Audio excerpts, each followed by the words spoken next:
Meeple Nation Podcast, episode 336. I will follow that action.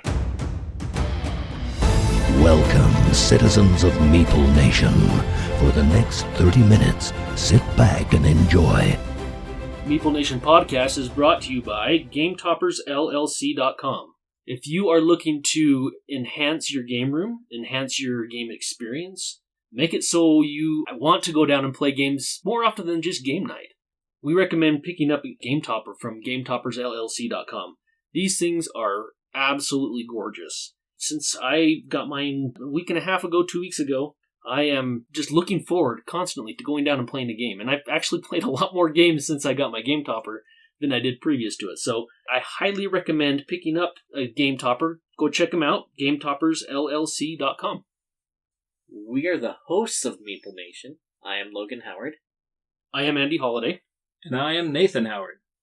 And this week we are discussing games with follow actions. It's a different game mechanic that we're going to dive more into. It's one that I have actually found that I have not played a lot of. So I'm really excited just to dive into it, just to explore a different mechanic that I don't know if I'm just going to super love and I'll seek it out now. I don't know. It's a mystery. We'll find out together. I guess I don't know if it's good news or bad news, but this follow action is not something that's in a ton of games.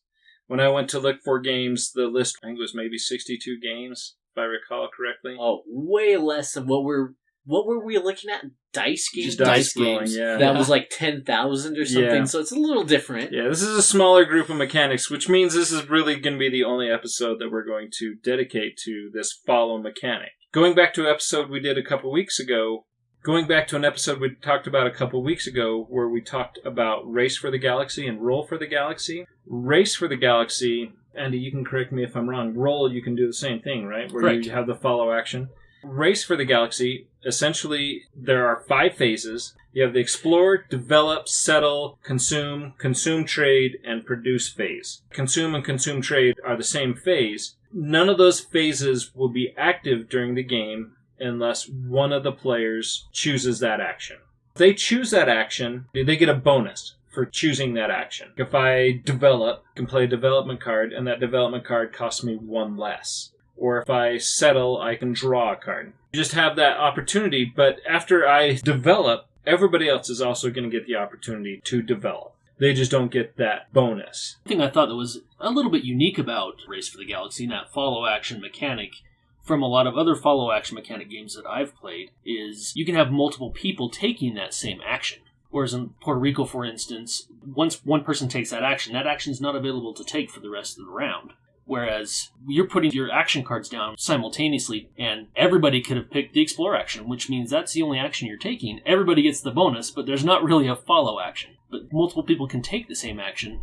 That's kind of a little bit different than what some of the other games that have that following action mechanic in them.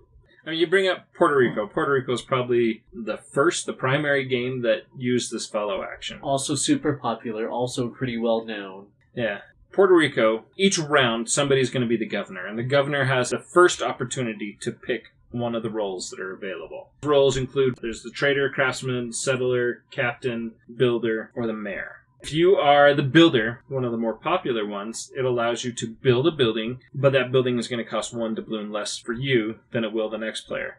And kind of what Andy was saying, comparing this to Race to the Galaxy, if I claim the builder, that means nobody else is going to claim the builder till the next round. I guess that's still kind of the same with Race, is the next round you're going to be able to play that develop again. But those rounds seem to go a lot faster. Plus, like we talked about, 2 people can't play the builder card. The only person that plays that builder card is going to get that discount. Nobody else is. And everybody else can still build, but they have to pay full price for their buildings, unless they have other buildings in play that will reduce the cost. Have that opportunity where only one person is going to get that opportunity to play at that discount. Some of the other examples, the trader. The trader, when they sell to the bank, trade their goods into the bank, they're going to get a bonus resource. The last example, Andy, there's opportunities where they have buildings that will give them even more bonuses, but taking that trader card gives you that instant 1 doubloon bonus. One of the benefits, rather one of the penalties, I guess, for being later in the round with the trader card is you can only have 1 good of each type that is traded and sold with the trader. So someone may take that to your left and it's going to come around to you. You may not get a chance to actually take that action because maybe the resources you have, that's already been sold.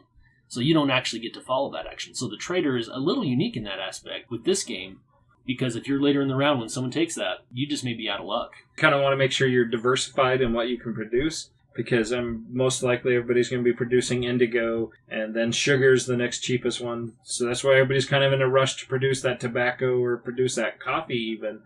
That gives you that extra opportunity. And if you go up to that 5 players and there's only 4 resources, exactly like you're saying, Andy, if you're that last person, you're like, oh, sucks to be me. Yeah, or maybe you tried to get that coffee early, but the person across the table did too, and they sell that coffee, and you're like, dang it, that was how I was going to get all that gold this round, is selling that coffee. Now I have to sell the indigo for 1 gold is all. Or that card in particular can really be terrible if you're later in the round. Go to the same thing with the captain. You have the opportunity to sell with the trader, sell to the bank, or you have the opportunity to ship goods off to the other islands. But the problem is there's only 3 boats, and each of those boats only hold one type of good. So if sugar and indigo and tobacco are already on a boat, and all you produce is coffee, or the sugar boat's full, and Yep. you have sugar, Yep. You're out of luck. You get stuck with those resources, and you can't store them over. You can only store one resource unless you have the warehouse, Yes. which will allow you to store other resources.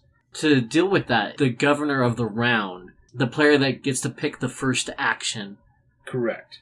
And so then it follows around. If I got screwed over, just like what you were talking about with coffee or the sugar boat's full or whatever it is, the next round, if I was able to hold on to that one resource, I'd be able to unload it for the price that I want to the next round if I was the governor that round, right? Yeah, you can choose to save that resource that maybe you couldn't sell your coffee to the trader and you really need the money. Then yes, the next round, somebody else's governor, you have a better chance of potentially selling that if that's what you chose I to mean, hold obviously you would want to do it in the round you wanted to do it, but at least you have the option to. Brings up a good point, Logan, is sometimes somebody takes something that, gosh, I really don't want to do this quite yet, but someone just took the builder card, and I really wanted someone to take it after I do this one thing first, or... Or I wanted to do the trader before I could build because I didn't have any doubloons. Or maybe I had some doubloons, so now I have the choice. Do I build a smaller building, or do I wait till next round and get a little bit more money so I can build a bigger, more expensive building? Having that action being taken, depending on when it's taken in the round, can really affect. That's what makes this game so great. There is so many opportunities. You want to wait, and it's that whole engine building where you want to wait. You don't want stuff to happen before you're ready. But when it happens, you talk about the production. Somebody takes the craftsman and you're producing goods. I have all this coffee that I was planning to ship, but now I'm producing and I'm full up. I don't have any room to take any more coffee. That happened 2 turns before you, and then the turn before you, somebody picks the captain and then they put all their coffee onto the boat and you're full. And it's easy to get frustrated in this game. You're watching everybody else do the actions that you want to do before you in an order that just goes against everything that you have set up. And that brings up, as you were saying that, I was thinking of the settler action. When you take the settler action, you get to take a tile that will produce a resource. All the tiles on the board, the buildings and the fields, whether it's sugar or indigo, tobacco fields, or coffee, they all have a little circle on them. You have to have a citizen on that location to actually be able to either use the building or produce that resource. And you gain these citizens by using the mayor card. Now, if someone uses that mayor card and you don't have an open space, you're not going to be able to put those citizens on that board that maybe will get produced later in that round. Yeah, like you said, sometimes it can be, why did you play that card right now? I needed to play it in this order. But that's the fun part about this mechanic. There's a little bit of uncertainty what everybody else is going to do, and you have to kind of look at what everybody else has going on to try to predict what exactly they're going to pick as their action. Like I already mentioned, Puerto Rico is probably the first game that really used this mechanic. Going back to Race for the Galaxy has a re-implementation of Puerto Rico. And Logan, you and I have only played a portion of this game. I have this game, Andy has this game, but we haven't played it since because we've been playing so many other games. New Frontiers is a re-implementation of Puerto Rico. And so, Andy, since you have a little bit more experience with that than we do you feel that New Frontiers is a re-implementation of this? I thought it was a little bit different, and I'm trying to remember. It's been so long since I've played New Frontiers, but I don't recall thinking this feels like Puerto Rico. Now that you've mentioned that it's a re-implementation of Puerto Rico, I might think that when we play it again. I didn't get that feeling because there's enough difference in it when you're just with the different tiles, and maybe it's a different theme. Maybe that's why it didn't dawn on me. But it didn't really feel like Puerto Rico. Now, this week I played Reavers of Midgard for the first time. It definitely felt more like Puerto Rico to me. Oh, really? Yeah, it is a little bit different. So the more players you have, you know how you play the card in Puerto Rico, the player that played the card gets the bonus. In Reavers of Midgard, if you're playing with more than 2 players, more than one person can get a bonus. The player that takes the action gets the largest bonus for taking that action. Then every other player can take that action. But there's also a bonus for the next player. Bonuses get less and less to where there's not a bonus at all, but players can still take the action. Now, if, say, the person next to me, say, Nathan, you're next to me, and you choose not to take the action, but Logan decides to, he doesn't get the bonus because it's only the player to your left that would get it. So if they decide to not take it, then that bonus is lost. So it's only in order. It's so only it in can't order. skip around. Correct. Interesting. And one thing I really liked about it is if you just choose not to take the action, you actually get to pick a die and put it on any face you want, put it on your ship. You don't basically lose out if you can't afford to do the action. Some of the actions will have a cost to them. So if you can't afford it or choose not to, you can just gain a die and put it on your boat on any die face you choose. There's a little more strategy involved, I think, because you may not want to take that action because you may want the die to do one of the actions that you have planned. I want to go back to that New Frontiers. You brought up that feeling when you first played it. You didn't associate it at all with I didn't. Puerto Rico? Not one bit. Logan, you had never played Puerto Rico, right? If I had, years it's ago. so long ago, I can't remember. You know, I've played it twice and I haven't felt that way. When I played it, talking about it later, that it was a re-implementation of Puerto Rico. We talked about it several times on the podcast before, and they talked about this game that was this re-implementation of Puerto Rico, and I never, ever associated it. That was the game that Logan and I had played at SaltCon years back. Because I myself didn't feel that there was that similarity. And maybe exactly like you said, Andy, it could have been the theme made it feel, the space theme made it feel completely different to me, that I didn't associate that to it. Well, I think maybe the reason why I didn't quite feel that way is because you don't necessarily have the fields that you're producing the resources on in the same way. I mean, the mechanic where you're doing actions and doing the follow actions, yes. But there's more to Puerto Rico than just that. In that way, I just didn't feel like it was a re-implementation of Puerto Rico. I feel like it's its own game. I'm looking forward to more plays of it for sure. For me personally, now that I'm aware of it, I'll have to look for it, report about that later. But from my opinion so far, I did not get Puerto Rico feel from it. Like I said, I hadn't even played a full game of it yet, so... Until you had mentioned that, it didn't even dawn on me. I knew it had the similar mechanic, but that's all. So was it a good game, Andy? I actually really enjoyed it. Yeah, I enjoyed it. I just don't play enough of my games multiple times. But yeah, I'm always willing to play it. So it's definitely a fun game. Going back to Puerto Rico has a card version of it. It's called San Juan. It's a reduced complexity and maybe more accessible that way.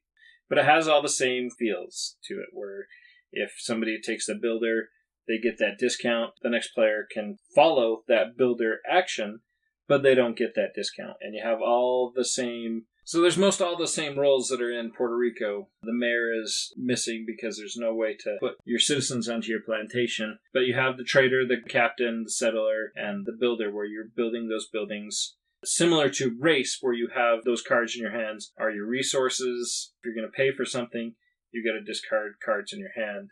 I actually really, really enjoy that mechanic. The city, jump drive, San Juan all use that mechanic where you want to build your tableau out, but you have to discard cards from your hand. Every card in your hand you can't keep. You have to use some of those cards to pay for those resources. I really like that kind of hand management mechanic that's in those games. What was the game we played just the other day? The City? The City, yeah. I struggled with so much in that game was I have these hands of cards and was I really want to build this. Oh, but I got 2 luxury homes and they're going to build off of each other. Build one of the luxury homes, I have to discard the other one because I just don't have enough cards to do it all. I liked that quite a bit. Yeah. It can be frustrating when you discard a card as currency. On your next draws, you like, dang it, why did I get rid of that card? Yep. I just drew a card that would have been perfect. Why did I get rid of that card? It's the same thing with San Juan, that coffee roasters that you want to be able to build as a production building, but you can't afford it. So you have to use that to build the sugar factory so that you can at least still remain in the game, be valid in the game. So I've never played San Juan. How often are you going through the deck? I'm assuming once you go through the deck, it shuffles up again. And it does. It has been a long time since I've played on the app, more times than I do the physical game. but I don't think you go through the deck more than twice. The game is, as soon as you have, I want to say it's 10 or 12 cards in your tableau, whomever has that in their tableau ends the game. Depending on the players, it's a 2 to 4 player game, so if you have 4 players, you're far more likely to go through that deck more than once. Right. With the 2 player game, chances are you're not going through that deck. It's been a long time since I've played it. That can be even more of a difficult decision when you're doing a 2-player game. It's like, I may not see this card again. You talk about that with Jump Drive. There's a card in Jump Drive that you're going to use as currency that is really good and really what you want, but most likely that deck is not going to get shuffled and that card is not going to come back. And Race is similar. There's so many cards in Race for the Galaxy that, and even if it does get shuffled, you usually don't go through the deck twice. So you probably won't see it again. That delicate balance is there. Going back to Race, I really enjoy that mechanic, that limitation that's in the deck, that you've seen stuff that you really want, but you're forced to use it as currency. Another one that I really enjoy is a game called Heroes of Land, Air, and Sea. Put on my 10 for 10 last year. I was forced to play most of those games solo, so I didn't really get the follow action. There's still opportunities to follow in that. The automation deck in that still does pull those actions, and so you're able to follow some of those. Heroes of Land, Air, and Sea I really enjoy because you have, I don't know, I always used to say I don't like area control games, but Heroes of Land, Air, and Sea is a huge area control game. And it's player elimination too, which is usually something that I run away unless it's a short game. The nice thing about Heroes of Land, Air, and Sea is once a player is eliminated, the game ends the next round, so it's not eliminated. And then you don't have to wait around for 2 hours. Right. Heroes of Land, Air, and Sea, the basic, you have those opportunities where you're building your armies, you can build your armies, and then your opponent has the opportunity to follow suit, increase their armies, and apparently my 10 plays last year did not sink in very well. Did you just keep doing the same action over and over and over again? The game is a ton of fun. I really enjoy the game. So what follow actions? Because I'm having a hard time remembering the follow actions in the game myself. So there's the capital actions that other players can follow. You can recruit heroes and recruit armies. You can recruit then your opponents if they have 2 tokens that will allow them to follow 2 actions that another player does. If they have those actions available, they can follow. Follow that recruit. They can follow the build action, allow them to use one of their surf. They can build as well. So you can follow that action. There's the research for spells. You can also follow that action. And so you can tax for goods. Pick one of the 3 resources available, and then those resources will cycle through so that whichever resource was at the top of the list, giving you the most of that resource, is now at the bottom. You could have got 4 this round if you want that same resource the next round. If you wanted food, 4 food the first round, and you want to get more food the next round, be 2, 4, 3, 2. And then all the other actions are command actions, which are non-followable. Non-followable? Is that a word? Yeah, it is now. It is now. Heroes of Land, Air, and Sea is a ton of fun. Have you played that, Andy? I have not. In fact, was offered to purchase a copy of Heroes of Land, Air, and Sea, and I shied away from it because I'm also not a huge fan of area control and player elimination games, so the game looks amazing. Components are beautiful components. The game is a beautiful game, which is what drew me to it. And then I shied away from it because of that. Some area control games that I really enjoy. I love Small World, but there's some that I don't. It made me shy away from it. It was a big purchase, so... It was a big purchase, yeah. Not necessarily being sure I was going to like it, I backed off. And that's why I had it for a year. This was a big purchase. That's why I put it on my 10 for 10 last year. It just never got to the table, so I ended up doing most of those games solo. Did you purposefully look at Logan with disgust when you said that? No, I looked at Logan because he had the opportunity to play at least one of those times with me. And all the other times were solo. I was just wondering if Logan should have played more with you than just the one time. I should play more, but I don't know if I was turning into a pumpkin or not at the time. It was after 8:30 at night? It could have been. Could have been. Might have fallen into that category where we played it after 8:30. It's weird how much life happens after 8:30 p.m. Most life happens after 8:30 p.m. Come on, Logan. One other game that I want to talk about that I really enjoy. I'd played once the physical version, but it's available on Board Game Arena, and that's Eminent Domain. I really, really enjoy this game. Simple, where you have the actions. You're trying to produce resources to get victory points, settle planets, but each time somebody takes that action, you can have action cards that are in your hand. If someone takes research action, if you have research cards in your hand, you can follow that action. And if there's settlements or if they're going to use their warfare cards, if you have those cards in your hand, you're going to be able to follow those actions. And if you can't follow those actions, then you get to draw a card. That choice, do I follow or do I draw a card? Eminent Domain is really, really fun. Like I said, I've only played it online now. I mean, I've played it once. Our friend James Heath owns it. I've played his copy a couple of times, but it had been a long time ago. Going back to this pandemic, once this pandemic happened and we were stuck at home, that was one that we got to play online a couple of times. And I always felt that it was complex, and I think maybe that's because I didn't get it explained to me very well. Because playing it online, I mean, it's a really simple game. Just being able to use those actions to follow, choose to create your hand and focus in a skill that benefits you the most. Everybody will have different opportunities to focus in different ways. Those cards that will help that drive that you're taking with the game. So can you play multiple cards as a follow action? So if you have multiple research cards, you can play multiple research cards. Right, yeah. Because if you're going to do research, a lot of those actions, like the research, the warfare, the settle, all require a certain amount of those cards in your hand. And are these cards are these cards that you're controlling, or are they coming from a main deck as far as the cards going into your hand? So if I take the action, if I take the warfare action, I'm going to actually draw a warfare card, add it to my hand, so I have an extra warfare card.